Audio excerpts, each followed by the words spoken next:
नमस्कार बंधुगण आपण मैंने स्वागत आम चैनल चलचित्र चेक रिव्यू।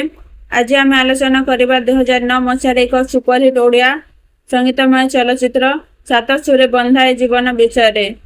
ए सिनेमा अभिनय कर अनुभव महांती, पूजा सेन, मिहिर दास एवं प्रथुम लेंखा। निर्देशना देछंती अपू कानुंगो एवं संगीत देछंती मंथन मिश्र। सिनेमार कहानी घूरी बुले जन प्रसिद्ध शास्त्रीय संगीत केन्द्र करे।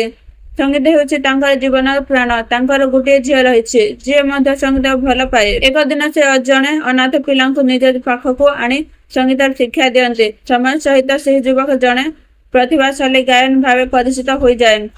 गुरुंक झी एवं से युवक मध्य प्रेम संपर्क गढ़ी उठे, किंतु सफलता सहित आसे अहंकार, भूल बुझाबुझी एवं पारिवारिक संघर्ष। प्रेम संगीत एवं संपर्क भावपूर्ण यात्रा ही एही सिनेमार मूल आकर्षण। अनुभव महांती तांको चरित्र रे अत्यंत सुंदर अभिनय करिसंती। जने साधारण युवक लोकप्रिय गायन हेबार यात्रा को से खूब स्वाभाविक भाव में परदारे देखाइसंती।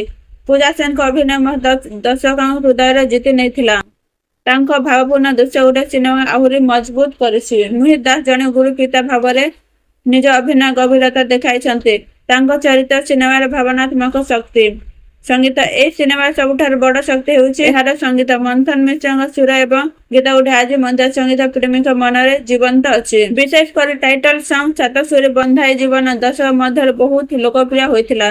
संगीत एवं कहानी सुंदर मिश्रण ए फिल्म को अन्य सिनेमा ठारू अलग करिथाए।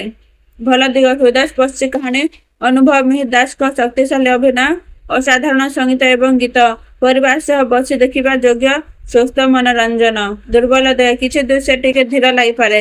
कहानी किसी अंश अनुमान करिहेबो। यदि आपण संगीत प्रेम एवं पारिवारिक भावना भरपूर सिनेमा देखिबा को पसंद करते तेबे सात सुरे बंधाए जीवन निश्चय आपणक पई।